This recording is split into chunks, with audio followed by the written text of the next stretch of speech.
Hello friends, welcome to the channel. I am Poonam. Today with me you are going to cover The Stone Angel, the very famous novel by Canadian writer Margaret Laurence, and a part of IGNOU University for Masters English students. The subject's name is New Literatures in English. Otherwise also, Margaret Laurence is a very prominent writer even if you are preparing for any competitive exam. As I suggest you always, please prepare thoroughly for whatever kind of exam you are preparing for, subjective or objective. And please do not forget to share and subscribe this channel. These are the topics that you need to cover for this subject, block 1 to block 8. Out of these, for revision purpose, you will get the additional videos of A Grain of Wheat, Papsi Sidhwas, Ice Candy Man, Solid Mandala, Patrick White, and A House for Mr. Biswas by V.S. Naipaul. These are the links. The same links will be given in description of this video as well.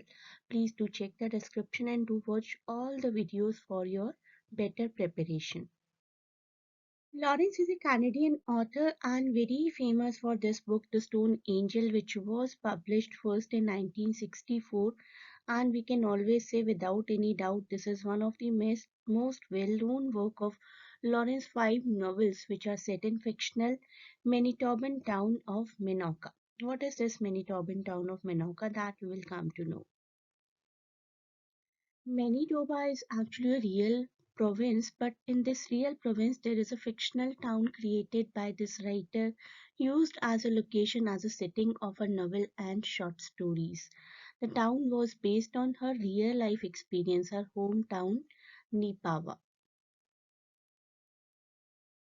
There are 5 novels which are known as Menaka series: Stone Angel, Jest of God, Fire Dwellers, Bird in the House, and The Diviners. This is the whole collection, and The Side Jordan is the first novel published by her. 1926 to 1987, this is her lifespan. After being diagnosed with cancer, she committed suicide. She did not want to be a burden over her family.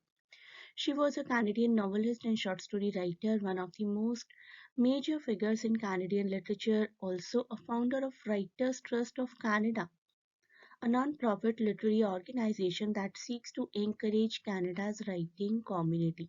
So all the facts that we just discussed, the 5 novels which are part of a collection, and how she did in her life, and of which trust she was a part of. All these questions can be important about her in competitive exam, and also in your subjective exam you should write as much as possible in the introduction of the writer.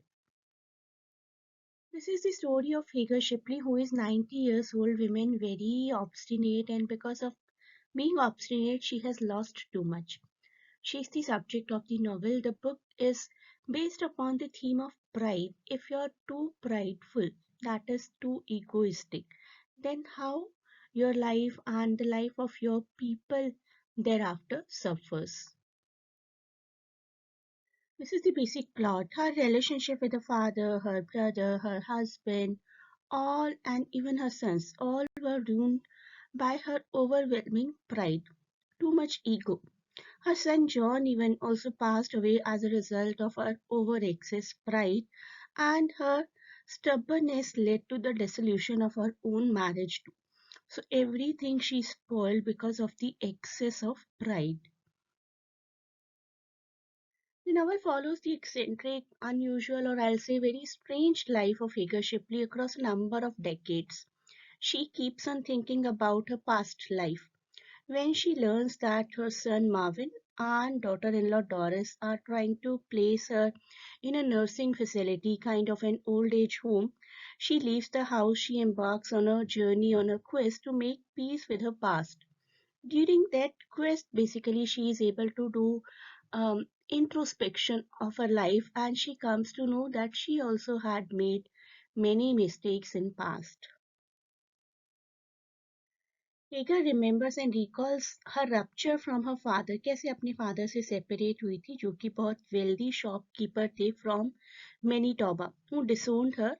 After she chose a husband of her choice, she wed farmer Bram Shipley, and after marriage she lived in a dilapidated home. No father at least, and no even wealthy father will want that my daughter should get married to a person with a low status who does not have a good house.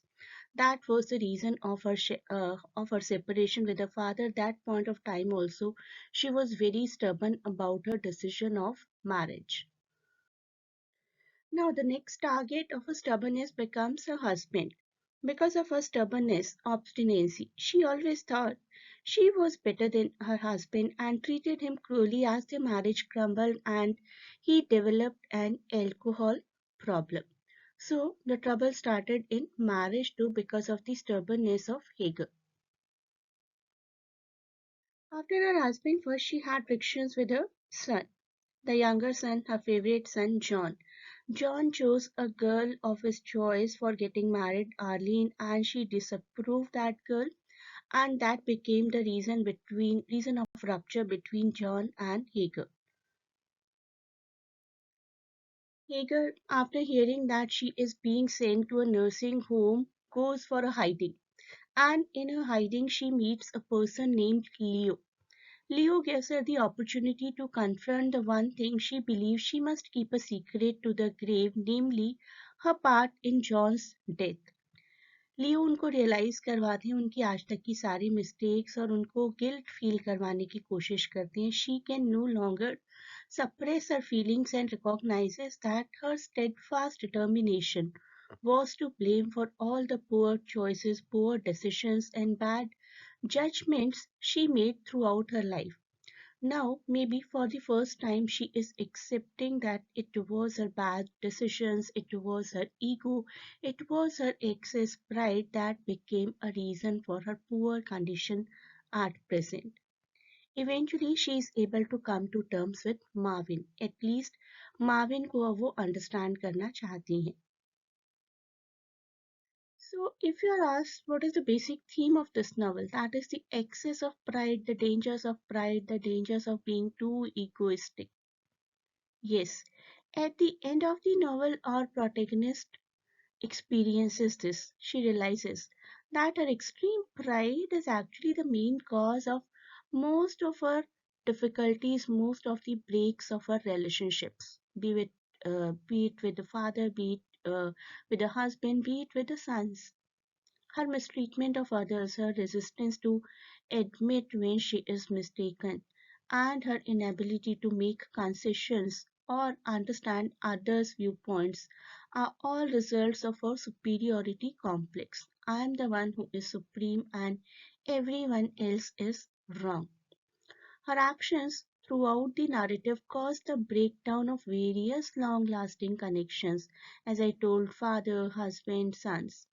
So these relationships could stay longer that may have otherwise supported and enhanced her existence. अगर वो relationships ठीक रहती तो शायद हेगर की personality को support करती हमेशा और उनको enhance करती, लेकिन ऐसा नहीं हुआ. So these are the dangers of pride.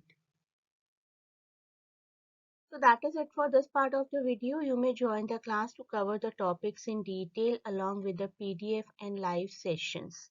Thanks for watching. Best of luck for exam and please do not forget to share and subscribe the channel.